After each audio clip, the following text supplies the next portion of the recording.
Good morning everyone, this is Joylyn Horial for today's video guys. Kasi nga, nanonood ako. Hindi naman ako mahilig talaga sa mga issue-issue, yung sa mga nangyayari sa mga tao. Pero the way na nakikita mo yung mga, hindi maiiwasan kasi nasa Facebook tayo. So may mga apps, may mga message or may mga post na dumadaan.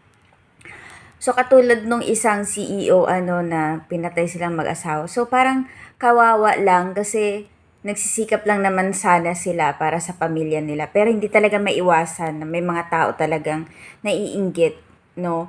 So, katulad nga ng sabi ng iba, wag mo laging ipopost yung kitaan mo or yung mga income nyo everyday.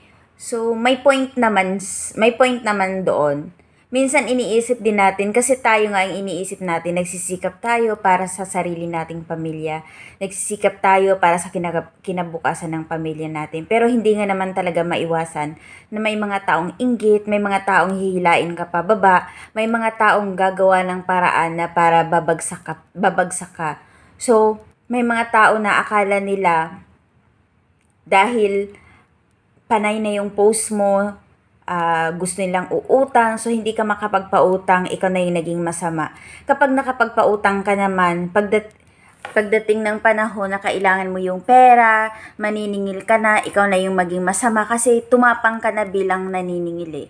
Naging matapang ka na kasi kapag hindi ka maging matapang sa paniningil sa kanila, parang wala silang balak na babayaran yun. So, hindi naman porket may pera kami, wala kaming utang. Ganun. Lahat ng may mga pera na inaakala nyong may mga mayayaman, may mga utang din yan sila. Hindi naman nasabi na porket nagpautang yung mga tao, isipin na ninyo na mapera na. Hindi ganun.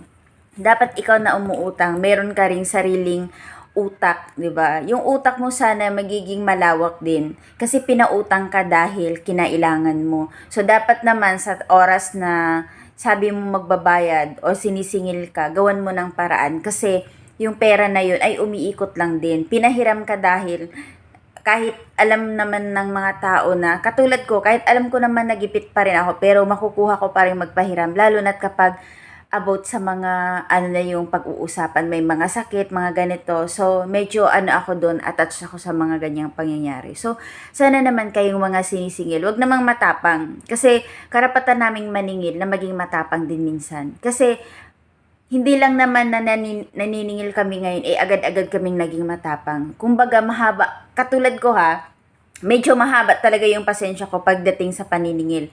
Kapag nag-explain ka sa akin ganito, ganyan, ganyan, okay, iniintindi ko pa rin yun. Gets ko yun, intindihin ko pa rin yun kasi may utang din ako. Hindi naman porket nagpa-utang ako, wala akong utang. No!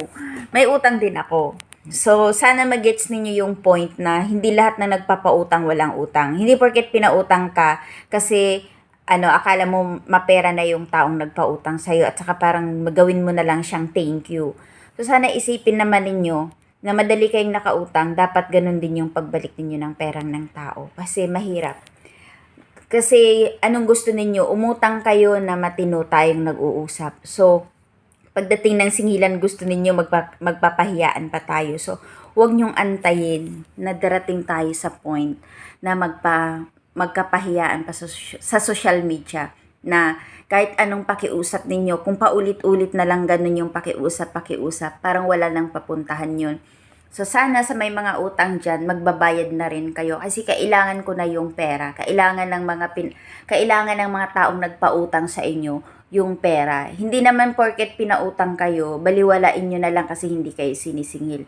So, sana matauhan kayo. Sabi nga ng iba, ipasa Diyos na lang. Minsan parang ang hirap naman, ang hirap isipin na ganun na lang kasi pag hindi ka maging matapang, parang wala naman talaga silang pakialam. So, ngayon, magkaalaman na kasi parang bingi-bingihan lang, wala talaga silang pakialam sa mga sa mga utang nila. So, lalo na sa akin, may mga utang kayo at may mga utang din ako. Kaya sana magbabayad na kayo. Last chance nyo na to, everybody. See you na lang talaga pag punong-puno na to. Bye-bye.